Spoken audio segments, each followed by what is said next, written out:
today. Welcome to my new apartment.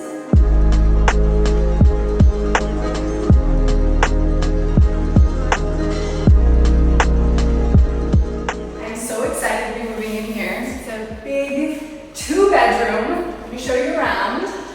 This is going to be a home office where I can do all of my creative things, make videos, and there's so much more. There's this big, beautiful kitchen that I'm so excited because I've gotten so passionate about cooking, and I'm really, really excited to make some beautiful meals in here. And then my favorite part of this entire apartment is the bedroom. There's so much space, but there's these incredible double doors that overlook all of Miami Beach, which makes me so excited! This is my first time ever learning how to create a home. I've been pretty busy the last few years. In 2023, I moved across the country, away from all of my friends and family to start a new chapter here in Miami Beach, Florida. But life had other plans. I traveled the world all over again, set another world record, and by the time I got back to Miami, it hit me like a ton of bricks. I didn't really have a home. I wasn't in California anymore, the home that I had known my whole life, and I hadn't really spent any time in Miami, my new home on paper.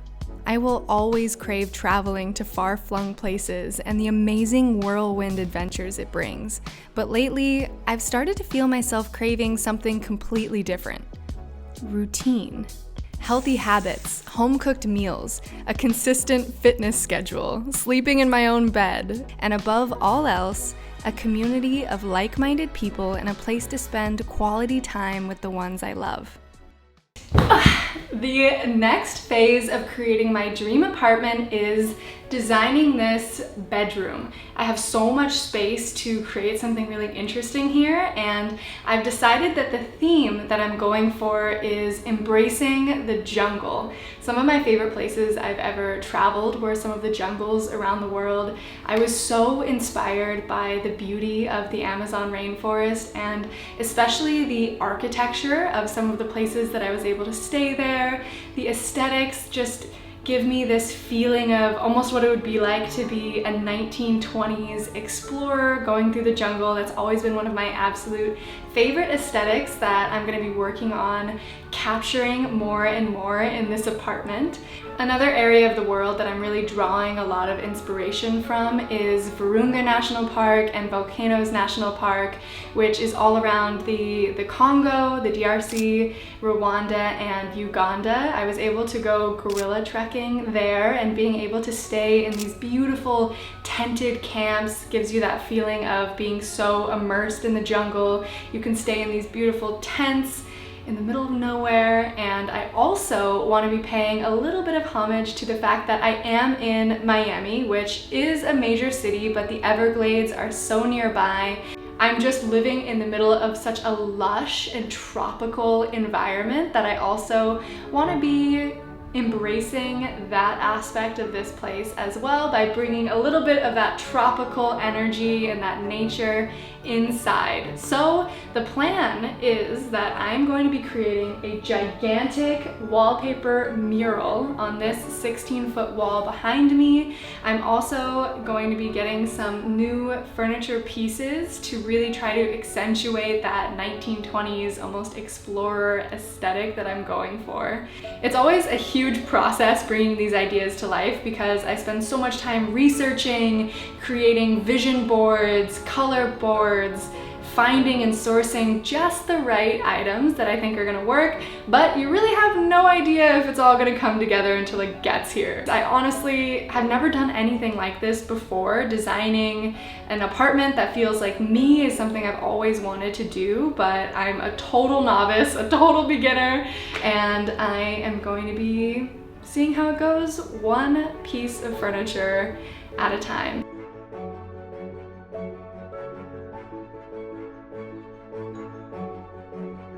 Now it's time for me to put up the very last piece of wallpaper.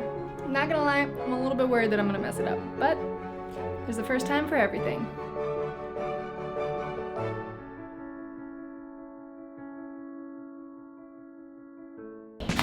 The time is finally here to unbox this couch. It was not easy or graceful to get this 220-pound box, 2 boxes into my apartment, but with the help of a few of my friendly neighbors, I was able to get it inside, and I've spent so many hours poring over different options for sizes, colors, shapes, everything that I could possibly think of for what would work best in this particular shape. I'm working with a really odd sized living space since it's very long, but it's also narrow. So only very specific types of couches could work in here. And I am just really crossing my fingers that I made the right choice. So let's get this baby unboxed.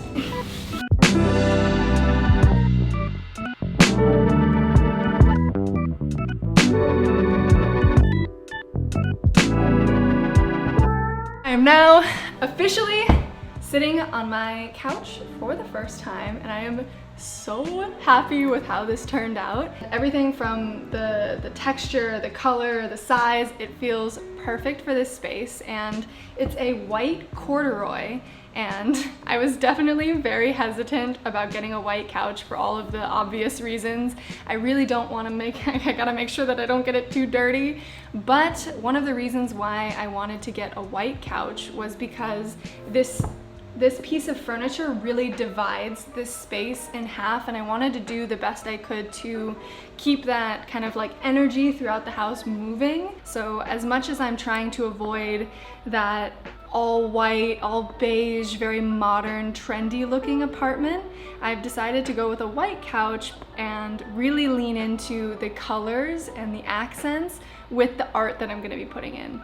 And I'm hoping that it's gonna match, you know, perfectly with a lot of the different colors that I'm gonna have in here. I put together every piece of furniture myself. The process of unboxing, reading the manual, figuring out the tools, and having the patience to put it all together, I call it assembly required therapy. Now I want to take a moment to thank the sponsor of this video, Factor. If you're like me, you spend a lot of time outside of the kitchen, which is why my fridge has been well stocked by the meal delivery service Factor. They make fresh, never frozen, chef-crafted meals that you can make in just 2 minutes. My life gets pretty busy, so having Factor helps cut down on grocery trips and cooking time so that I have more time for work, my social life, and trying to get outside every day for a couple of hours. Factor has 35 wholesome meals available every week, so there's something that's perfect for everyone. Factor also offers Gourmet Plus meals as a part of your weekly options, which means you can get something a little extra, like my personal favorite, filet mignon, with your meal plan whenever you're craving something special. On the side, you also get premium produce like broccolini to perfectly complement your protein. Factor is my reliable go-to service for meals because it's so flexible. I can change the size of my orders, and I can also skip a few weeks when I'm traveling. There's no prep and no mess, just delicious meals delivered right to my door. So if you want to try this meal service out for yourself, head to factor75.com or click the link in my description. You can use my code 50LexiLimitless to get 50% off plus free shipping on your first Factor box. That's code 50LexiLimitless at factor75.com to get 50% off plus free shipping on your first box. I've procrastinated it long enough. It's officially time to start with this office. One of the whole reasons why I wanted to move into a 2-bedroom apartment was that I could have a creative studio for all of my different ideas to come to life.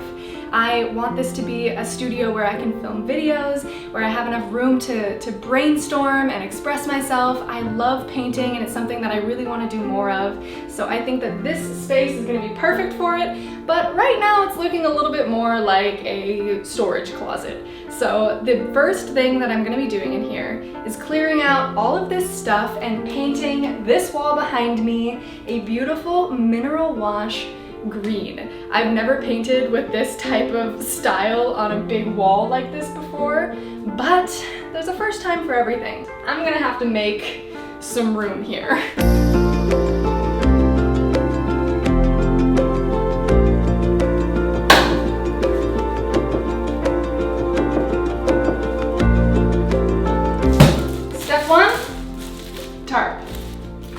Step 2, tape. I was putting tape on the ceiling and it started to come off onto the tape, so I am not going to put tape on the ceiling, and I'm just gonna have to be really careful when I'm painting the seam up there. No splashes here.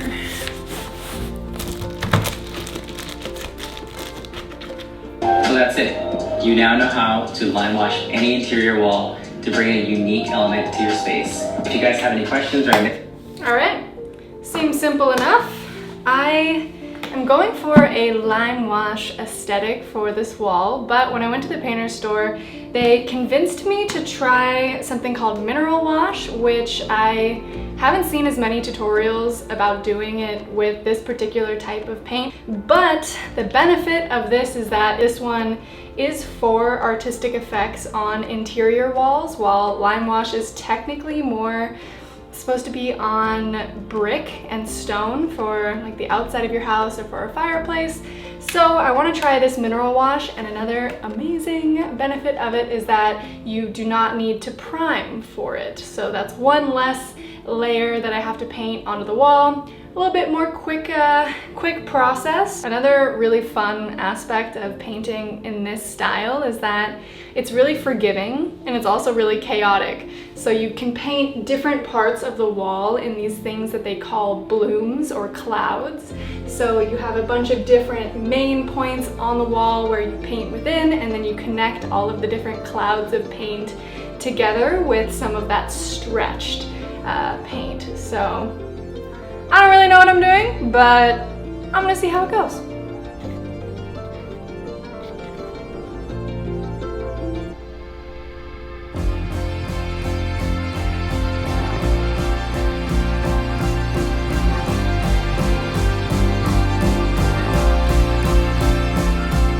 So I'm now about halfway through the first coat of this mineral wash paint, and my hands are cramping from being up, my blood circulation.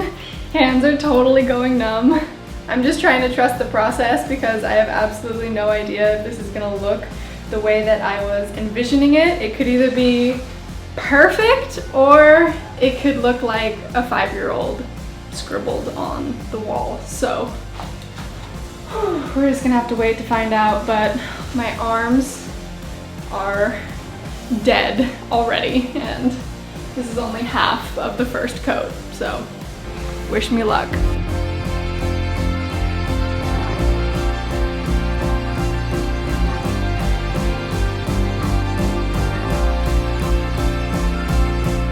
The first coat has now been applied, and I am pretty happy with how this is turning out. It's a little bit darker than what I was originally going for, but I'm also thinking that because of that, I'm not gonna add an entire second coat to it.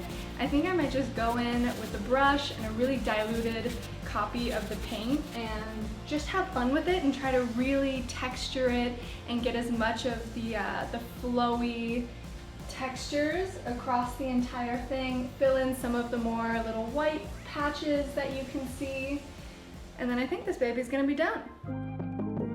As with everything in life, when you start to feel like you're actually making some progress, unforeseen challenges will inevitably come up. So I came home from a 2-week trip to Greenland last night, and I woke up not feeling great. I've got, like, my throat feels weird, I have a runny nose, I have a cough, I'm sneezing constantly, so I have all of the symptoms of allergies, which was really confusing me since I shouldn't be having allergies right now. And then I started taking a look around and noticing this fine layer of dust on things. I was actually noticing it on one of my passports, was the first thing I noticed. And then as soon as I started looking around, I could find mold everywhere. Especially in my bedroom and in my closet, there is a ton of mold. It's absolutely disgusting, and I'm really confused on why it's even here because I left my air conditioning on 72 degrees Fahrenheit the entire time I was gone. I think it was just too humid in my apartment. I'm also thinking that potentially my thermostat is not accurate to what the temperature actually is in my apartment. So today I have now purchased all of the goods I will need to deep clean this apartment so I can hopefully make it a little bit more livable, as I'm getting some inspections done to figure out what exactly the root cause is and how to prevent this from happening again.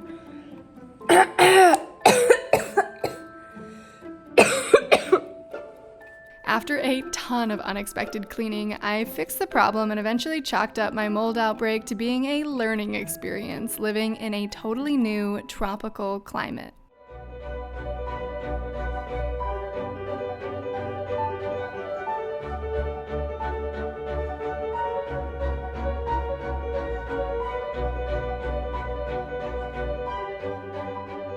Let me tell you, I've been on some journeys in my life. I've traveled around the world so many times. I've broken 2 world records, and moving across the country by yourself is a mission. I was honestly so overwhelmed and intimidated to even make this video because there's so much that I want to share about this process, what it felt like, how I made all of the little decisions and details about this place, because I really wanted to intentionally make it feel like it's uniquely my own, and there's still so much more that I want to do here.